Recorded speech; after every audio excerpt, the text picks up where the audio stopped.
Hey, welcome back to Morning Manna. Today is day 6, and we're talking about peace, and we're reading the story of Jesus calming the storm. So far, we've read most of the story. The disciples are sailing across the Sea of Galilee. A storm arises. It's filling the boat with water. They're freaking out. They wake up Jesus. He calms the storm, and then he rebukes them. But now we're going to see how they respond to all of this. Let's finish our story. Mark chapter 4, it's the second part of verse 41. It says, "And the disciples said to one another, 'Who then is this, that even the wind and the sea obey him?'"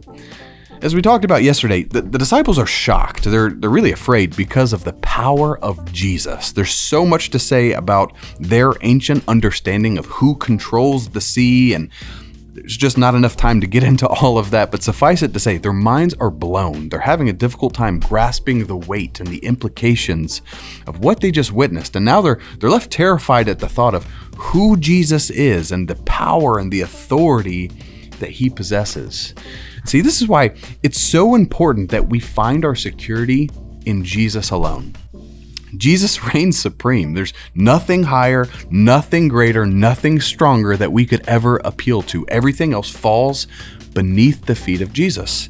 And so when we find our security and trust in anything other than Jesus, we're always going to get let down.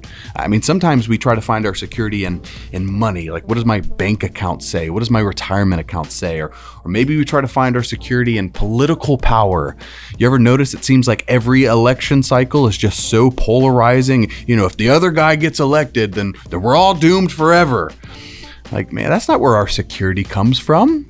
Sometimes we try to find our security in romantic relationships, and that's usually an issue of emotional security.